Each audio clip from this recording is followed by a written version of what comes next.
The boardroom of Monroe Holdings buzzed with tension. Leather chairs surrounded a long mahogany table, but no one sat comfortably. On one side, Victor Langston, the notoriously precise CEO, kept glancing at the clock. Across from him, 3 suited delegates from Dubai exchanged stiff murmurs in Arabic. And then disaster struck. The company interpreter, a man named Carl, who had managed dozens of deals, suddenly clutched his chest, stumbled, and dropped to the floor with a thud. Coffee spilled. Chairs scraped and panic surged. "Call medical," someone yelled. Victor stood, eyes wide but controlled. "What happened?" "He fainted. Blood pressure, maybe nerves. But he's out cold." The Dubai team rose from their seats. One of them began to gesture toward the door. "No, wait," Victor said quickly. "Please give us a moment." His assistant leaned close. "Sir, we don't have another French robotic English interpreter on staff." Victor's jaw clenched. "Find me anyone. Anyone with a real grasp on all 3. "We don't have time to screen," I said. "Find someone, now." Phones rang, staff scattered, and outside. Down the marble hallway, a mop bucket creaked as it rolled toward the future. Before we continue, please do subscribe to my channel. Until now, a man burst from the boardroom doors, phone to his ear. "French, Arabic, English, we need a translator now." "I can help," Maya said quietly. He didn't even glance at her. "Staff only, please." "I'm not just staff. The voice you selected does not support this language. Please click the upper right corner to switch to another voice." Les trois langues. "Je suis ni pour ka." I can speak all 3. "I was born for this." The man blinked. "Wait right here." Within seconds, he was gone, back through the doors. Maya looked down at her sneakers. Her heart thudded, but her face stayed calm. It had practiced these words in shadows, whispered them while mopping lobbies and scrubbing bathrooms now. The moment had come. She had no resume, no suit. Just language and courage. Victor Langston narrowed his eyes at the girl standing before him. Braided hair, janitor's uniform, badge. "She's a janitor," one executive whispered. "She's my daughter." Came a voice from the back. Maya's mother, who had rushed in. "I don't care if she's the queen's cousin," Victor said coldly. "Can she do this?" Maya spoke again in Arabic, smooth and assured. "I'm ready. There's no time to waste." Then in French, "Je suis prête. Faites-moi confiance." Just univoice. "Ready. Trust me. Just this once." The Dubai delegates perked up, eyebrows raised. One whispered, "She's fluent." Victor looked at the men, then at Maya. He was a man who weighed risks like coins in a scale. But something about her tone, confident, controlled, tilted the balance. "If this goes wrong," he said, "you'll leave the building immediately. No noise, no drama." Maya nodded. Victor motioned toward the conference table. Then, "Speak." And just like that, the janitor's daughter stepped into the fire, mop bucket forgotten behind her. Maya stood between 2 worlds, the icy glares of Monroe executives and the curious eyes of Dubai's delegates. The air was sharp with tension. One delegate asked something softly in Arabic. Maya listened carefully, her brow knit in perfect focus. She turned to Victor. "They want clarification on the tax exemption clause. They believe the wording may breach Emirati law." Victor grunted. "Tell them we followed international tax protocols." Maya translated with grace, adjusting idioms to fit cultural expectations, not just words. She smiled slightly at the end, a touch of respect, a gesture of diplomacy. The delegate nodded. A second man leaned forward, speaking more rapidly, another clause. More technical. Maya's hands didn't shake. Her tone never broke. "Tell him," Victor said, "that the investment is secured under the Ainsley-Simon Amendment." She relayed it perfectly. Then an error. One delegate raised a brow and spoke sharply. The room shifted. Maya paused. Victor froze. "What's wrong?" She breathed in. "He thinks amendment implies legal instability. He needs reassurance." Without waiting, she adjusted her response, reframed it. "Reward." she spoke again. This time, the delegate leaned back and smiled. Victor exhaled for the first time in 10 minutes, and in that moment, the boardroom began to see her not as a janitor's daughter, but as the key to saving their empire. From the mezzanine floor, above the boardroom, a man in his 70s stood watching through tinted glass. His silver hair was combed immaculately, and his dark green eyes followed every motion below with unnerving sharpness. This was Robert Monroe, the elusive founder of Monroe Holdings, now retired, rarely seen, yet still revered. He hadn't planned to come in today, but when he'd heard of the Dubai deal, one of the biggest in the company's history, he couldn't stay away. Old instincts pulled him back like tides. He saw the moment the interpreter collapsed. He saw the janitor girl step forward, and now she stood speaking fluent Arabic. Shifting the tension in the room with nothing but her voice, Robert didn't speak, didn't move. But inside, a spark flickered. He reached for his phone and dialed a number. "Lisa," he said to his longtime secretary, "I want a full profile on that girl." The one translating. "Yes, sir. She's not staff. She's a cleaner." "I know. That's what worries me and impresses me." Back in the boardroom, Victor Langston found himself watching Maya between responses. He didn't like surprises. And this girl, this child, had thrown his entire negotiation into unfamiliar territory. Yet she hadn't slipped, not once. When the delegates began to smile and nod, Victor took a deeper breath. Maybe she really was born for this. Ask them. He said, "If the clause can be adjusted without jeopardizing their internal audit?" Maya nodded, translated swiftly, then added a slight elaboration, carefully worded to avoid misunderstanding. The tallest delegate replied, his tone more relaxed. "Now," Maya's brow furrowed. She clarified with a soft "excuse me," and the man chuckled. Then he repeated. She translated. Victor's lips twitched. It's not quite a smile, but close. He leaned toward his assistant. "Get legal on standby. And keep her in the room. She's not certified. I don't care. She's doing better than half the consultants I've paid." For the first time in years, Victor Langston didn't feel in control. And oddly enough, he didn't hate it. Outside the boardroom, a small crowd had gathered in hushed excitement. Secretaries whispered. Interns craned their necks. Even senior managers pretended to walk by more often than necessary, Maya. One woman said, shocked. "The janitor's daughter?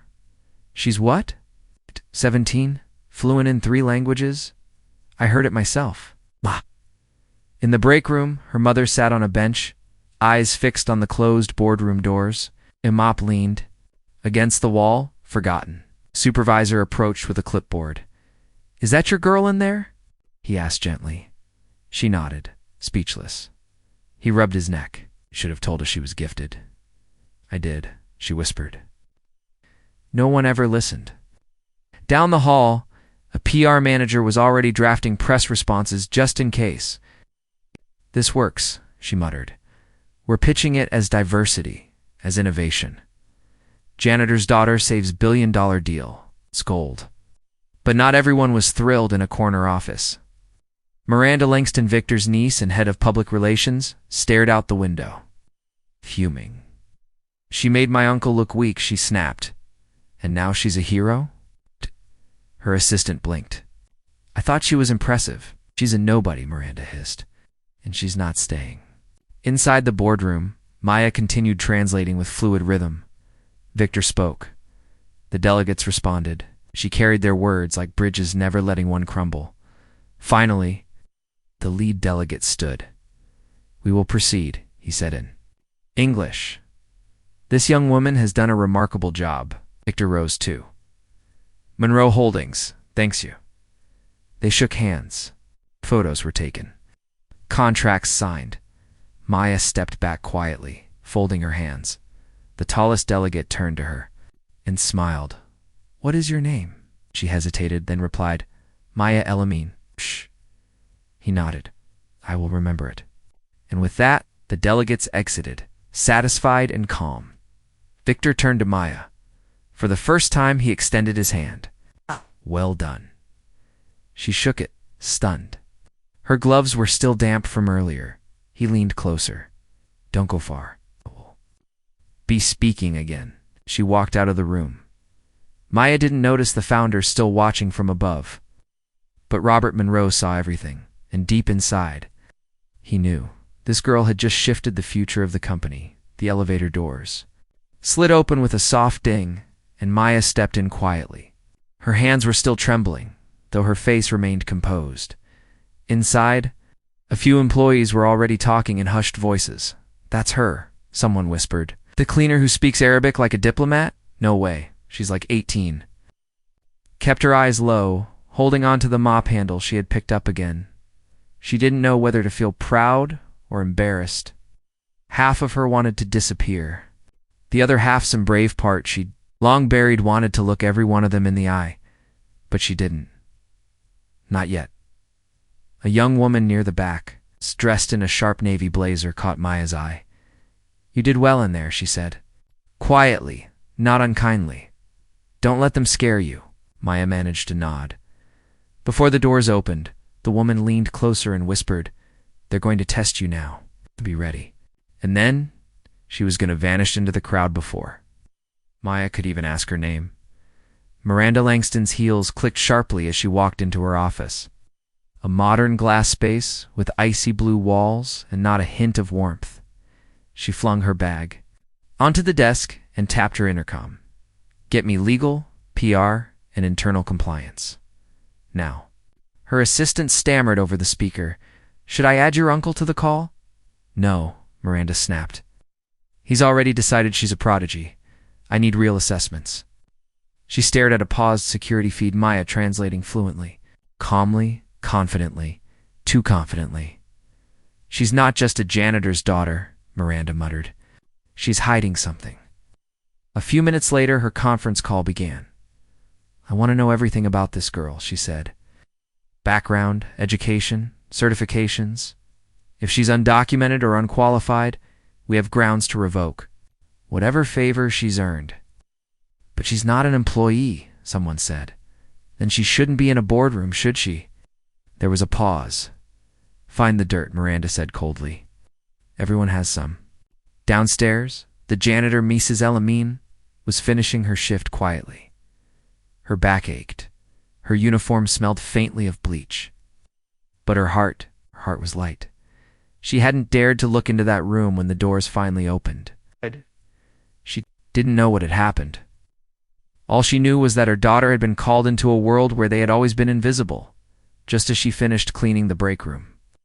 A man in a long dark coat approached her. She stiffened instinctively. I'm Robert Monroe, he said gently, extending a hand. Her eyes widened. The founder, he smiled. I came to thank you. She blinked in confusion for raising her. She said nothing. Words didn't come. I know what it means to be underestimated. And I know what it costs to raise brilliance in silence. A tear welled in her eye. If she's willing, Robert said, I'd like to offer her a position. But only if you're Comfortable? The janitor swallowed hard, her voice cracking. She's always been ready. The world never was. Robert nodded slowly. Changes now. When Maya returned home that night, she didn't expect much. She wasn't thinking of glory. She wasn't thinking of praise. But on the kitchen table sat a sleek envelope with a gold M embossed at the corner. Inside was a single sheet. Maya El-Amin, you are formally invited to intern with Monroe Holdings under the Chairman's Young Talent Program, a role created specifically to foster individuals with exceptional promise. This invitation comes with full scholarship access, mentorship opportunities, placement on projects involving international operations. Your contributions today reminded this company of its founding values. Talent over titles, courage over comfort. Welcome. Robert Monroe. Maya read it twice. Then a third time. Her heart pounded. Her fingers trembled. She set it down and looked at her mother, who had been waiting in silence. Mama? She whispered. They're giving me a chance. Her mother didn't speak. She just pulled her daughter into her arms and held her tightly. Outside the city, lights blinked far away. But inside that small apartment, A different light had come alive. Hope, and it burned bright.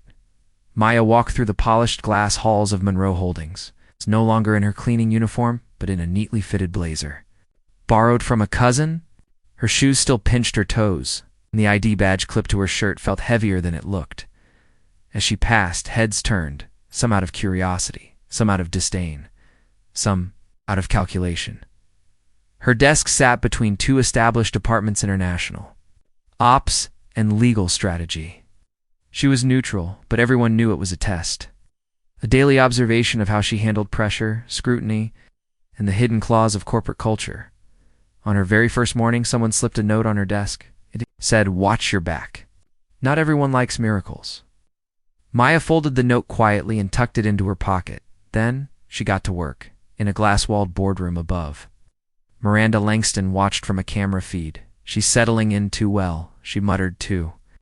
Herself, arms folded.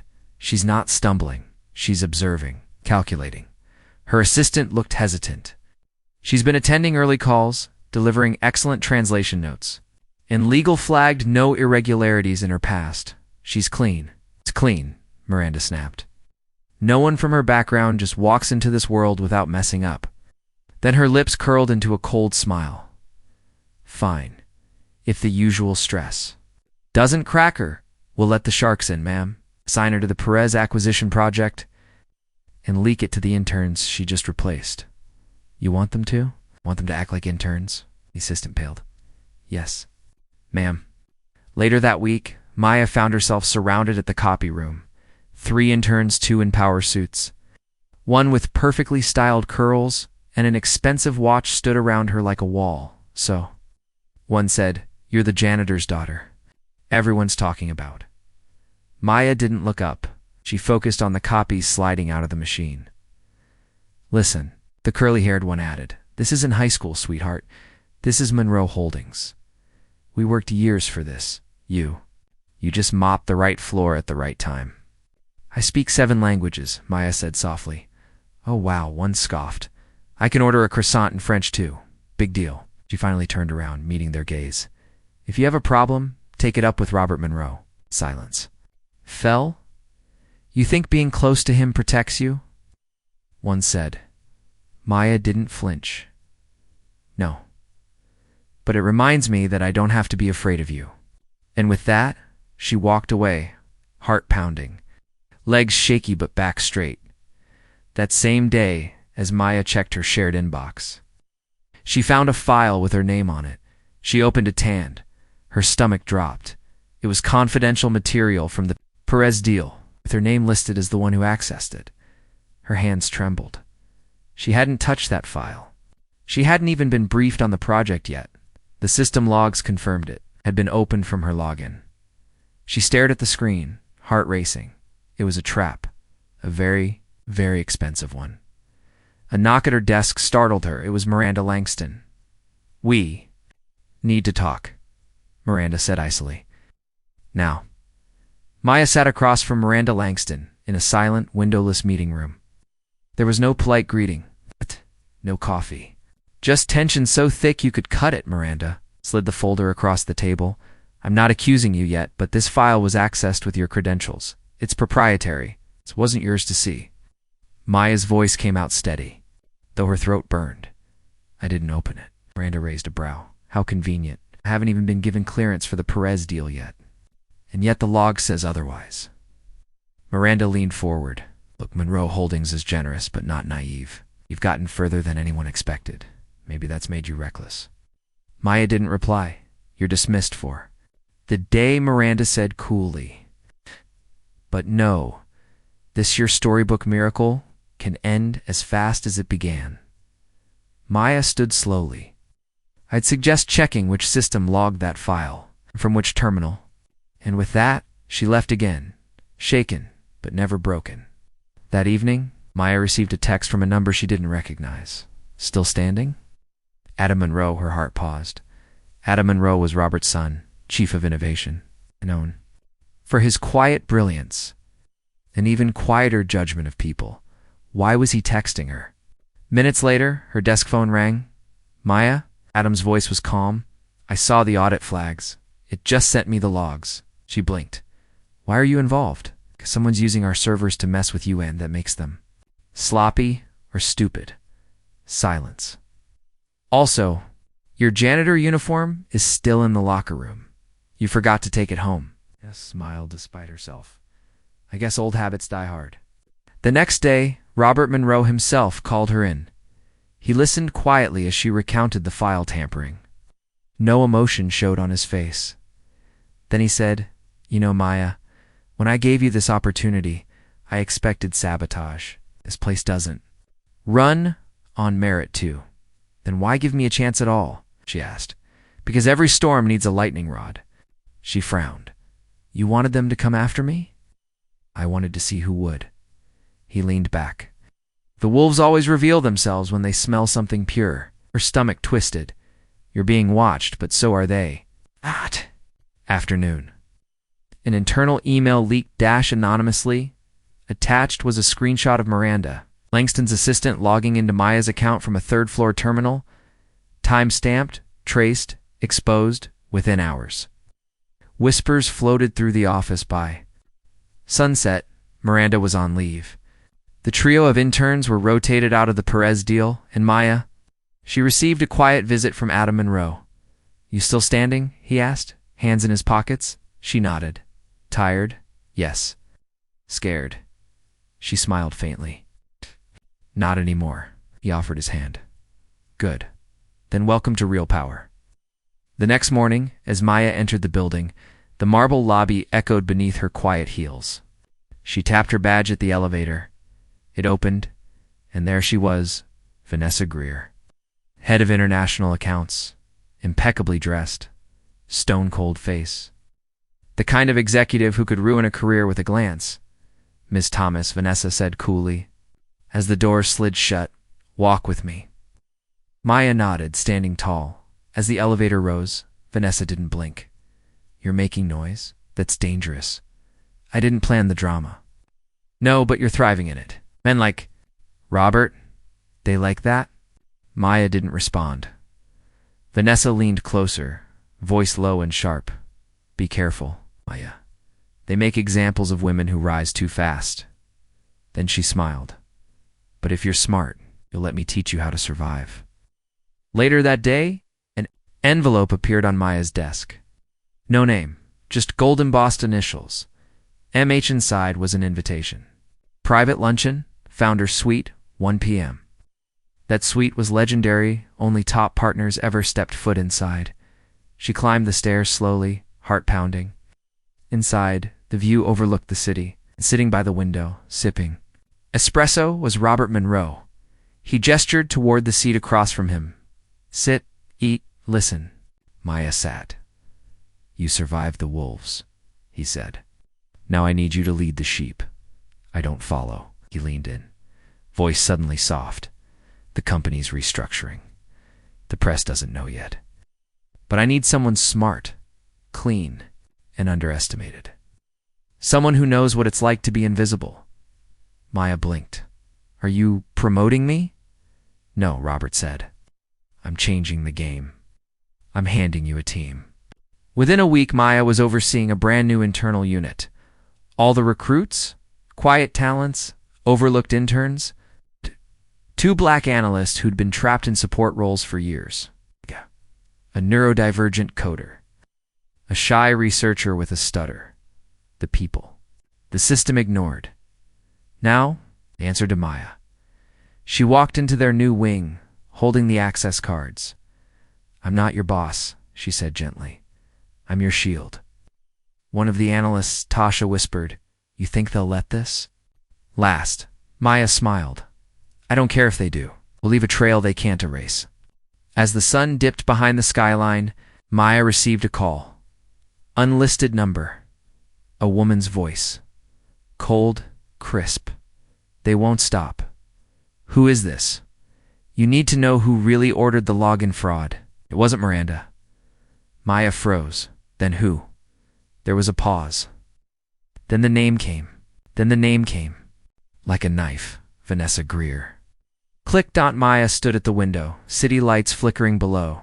This wasn't over. It was just beginning. Maya walked into the executive meeting room, her heels silent against the stone floor. She wasn't invited, but Robert had told her to watch, not speak. Behind glass walls, power danced in murmurs. Vanessa Greer stood at the head of the table. Circling slides about budget cuts and regional reshuffling, every word was polished, every number a smokescreen. Maya sat at the edge, serving, noting the way Vanessa avoided the term data breach, calling it minor discrepancies. But her eyes sharp, scanning, landed on Maya. A flicker. A warning. Later, as the room emptied, Vanessa brushed past her and muttered low, "You're smart, but don't forget who taught you the rules." Later that week, Tasha pulled Maya aside. "There's a room." Hidden between the server floors, Maya raised an eyebrow. "A room? They say Miranda used it?" "Private backup drives. Some of her real files might still be there." They waited till midnight. Maya, Tasha, and the young coder Omar slipped. Into the sublevel, behind a vented panel, they found it. A narrow room filled with humming towers and dust-covered hard drives. Omar worked quickly, hands steady. He looked at Maya. "You really want to open these?" Maya nodded. "We're already inside the fire." One of the hard drives contained encrypted folders. Robert's name was there. So was Vanessa's. One folder labeled Project Caro held dozens of emails, some fake login trails, IP redirects, forged compliance documents. Tasha gasped. "This proves Miranda didn't act alone. There was more." One PDF held meeting minutes dated 6 months ago. It named the mastermind behind the cover-up and the signature at the bottom. V. Greer. They stared at the screen in silence. "She pinned it all on Miranda," Maya whispered. And no one looked twice. The next morning, Robert called Maya to his office. She entered quietly. He didn't greet her, just stood staring out at the skyline. "I know what you found," he said. "Then why let her stay?" Maya asked. "Because chess isn't about removing pieces. It's about waiting until the king is exposed." Maya remained silent. "Vanessa, has the board rigged?" "But she thinks you're still a pawn." He turned. "Are you?" Maya straightened. "Not anymore." Robert smiled faintly. "Then make your next move count." Maya and her team got to work quietly. Omar created a mirrored drive. Everything from the hidden server was cloned, every timestamp, every forgery, every internal signature. He scrubbed the origins so clean, even the IT head wouldn't know it had been touched. Tasha drafted a mock-up of a press leak. Just a fake layout, but realistic enough to rattle a guilty executive. Maya reviewed every line, every header, her eyes blazing with focus. Then she made the call. "Send it to Vanessa. Anonymously. Let's see what she does when the mask starts to crack." 2 hours later, Vanessa stormed into the executive lounge, a printed page in her hand, her fingers trembling. "Who saw this?" She snapped at her assistant. "Ma'am, it came through the secure fax line." She turned to the window, her perfect composure slipping. The headline read, "Whistleblower uncovers cover-up in Monroe." Holding source claims executive fraud at the bottom. Fake journalist signature.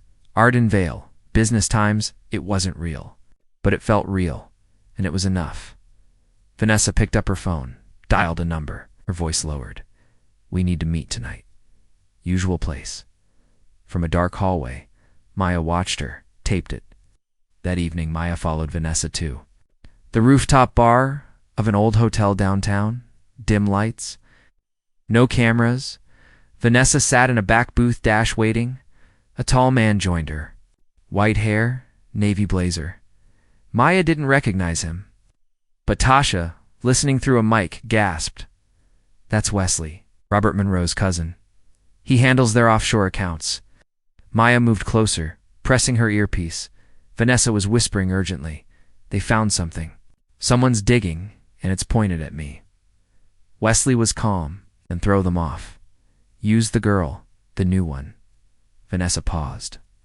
"Maya," he nodded. "She's smart, ambitious. That makes her dangerous. Frame her now." Maya's heart slammed in her chest, but her voice remained steady into the mic. "Record everything. 3 days later, Maya handed the footage to Robert Monroe. He watched in silence, face carved from stone. No emotion, no nods, just quiet. When the screen went black, he looked at her. They were going to ruin you, I know. He stood. I built this company to outlast me, but power turns blood greedy. Maya stepped forward. I don't want a promotion. I want change. Robert studied her. You think you're the one to do it? I think I'm the only one who remembers what it's like to be erased. For the first time, he smiled. Then let's erase everyone. Vanessa entered the boardroom, expecting a quiet quarterly review. What she found instead were 11 board members seated in silence. No coffee, no slides, no smiles. At the far end sat Robert Monroe. Beside him, Vanessa blinked. What is this? Robert's voice was cool. A presentation. You'll want to sit. She hesitated, but sat. Maya stood and clicked a remote. The screen behind her lit up with a document titled Project Caro Compromised Security and Fraudulent. Certification's gasps filled the room. Vanessa's face turned ice pale. This is slander, she hissed. Maya clicked again. Audio. Played Vanessa's own voice, whispering rooftop confessions. Use the girl. Frame her now. The silence was complete. Robert didn't speak until the presentation ended. Then slowly he stood. Miss Greer has served Monroe Holdings for over a decade, he began. But no one is above the ethics this company claims to uphold. Vanessa rose, shouting now, You can't fire me. I've protected this company for years, while you sat in silence. Robert nodded. And that silence ends now. He turned to the board. A motion to terminate Vanessa Greer effective immediately. All in favor? Hands rose one after another. 10, 11. Vanessa stared in disbelief. Then she laughed, sharp and bitter. You'll be crawling back to me in a year. Robert stared her down. No, Vanessa. The company will finally be standing. Later that day, Maya walked through the halls, staff pausing to smile at her with new respect. Some nodded, a few whispered. Tasha joined her in the elevator. You okay? Maya exhaled. Not really. But I'll fake it till I build something real. When she reached her new office a floor higher than before, Robert was waiting. You earned it, he said simply. She nodded. This desk comes with fire and silence, doesn't it? Mostly silence, he replied. But when you do speak, they'll listen. Maya looked around. The office wasn't just wood and glass. It was proof. She had broken the glass ceiling with her bare hands that evening. Maya received an envelope at home. No return address. Inside, a handwritten note. Miranda didn't deserve what happened. But you made sure she won, even in absence. Keep the fight clean. You've just started, an old friend. Tasha smiled when she saw it. She's watching from somewhere, isn't she? Maya nodded, heart heavy, and she whispered more to herself than anyone. I won't forget. She closed the note and slid it into her drawer, next to her first day. ID badge. Then she turned back to her screen. There was a company to rebuild, and now she had the power to do it. Maya arrived early, not for the power, but for the silence. She stood before the Monroe Holdings seal etched in glass outside the executive wing. Before this, she had always passed it with lowered eyes. Now she paused, touched. It then walked through.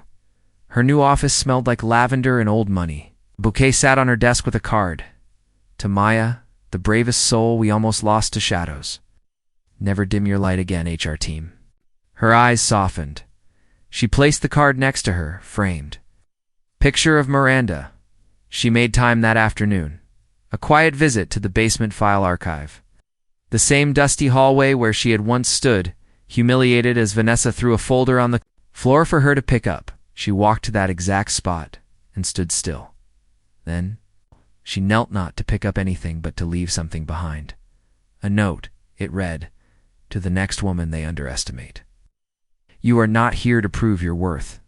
You are here to lead, change, and restore. They'll try to silence you. Stand louder. She pressed it under a loose tile. Someday, Someone would find it and smile. The next department-wide policy shift was surprising. Weekly mental health hours, anonymous reporting lines, ethics training. Flexible hours for single parents, people whispered. Maya's doing this? She didn't correct them. She also renamed the mentorship program, not after herself, after Miranda Lane. Some ghosts shouldn't stay in the shadows, she said in her first open floor address. They remind us who the real builders were. Tasha teared up. So did HR. Even Robert from the back row lowered his gaze with something like respect. Days later, Robert knocked softly on her office door. Maya, he said, sitting down without. Being asked, I've been thinking of stepping down soon, she blinked. Why tell me? Because I want you to be ready, she swallowed. Ready to run Monroe Holdings? He smiled faintly. No, ready to protect it from becoming what? It almost became. Silence stretched between them. Then he stood and held out a folder. There's always a backup file on everyone, even me. She didn't take it. Then maybe it's time we stop keeping dirt in drawers, he laughed. You might just fix this place. No, she said. We'll help others fix it, together. He nodded and walked out, leaving behind the echo of trust and a legacy that was finally shifting. A week later, a woman stood nervously in the lobby. Her blouse was ironed, but the cuffs were frayed. Her shoes didn't match the rest of the building. Her name tag read, Intern J. Morales. She looked lost, overwhelmed, until Maya appeared beside her, offering a warm smile. First day? The girl nodded quickly. I thought I was in the wrong place. You're not, Maya said gently. I know that feeling. Walk with me. They rode the elevator together. When they stepped out, staff across the floor greeted Maya with nods and subtle bows. The intern looked amazed. You're someone important here? Maya chuckled. Not important. Just someone who stayed when it got hard. She handed the girl a small card. When you doubt yourself, remember, someone like you already made it. That weekend, Maya and Tasha visited the cemetery. A quiet corner under a willow tree. Maya placed a white rose on the headstone. Miranda Lane lived fiercely, fought silently. She never got justice, Maya said quietly. Tasha squeezed her hand. No, but she got remembrance, and that's something. They stood in silence. Then Maya whispered, I named the new ethics committee after her. A breeze passed through the leaves like a sigh of approval. Across town, in a smaller office, Vanessa Greer signed the lease to a tour-room consulting firm. The plaque Rishi stared at the sign and laughed darkly.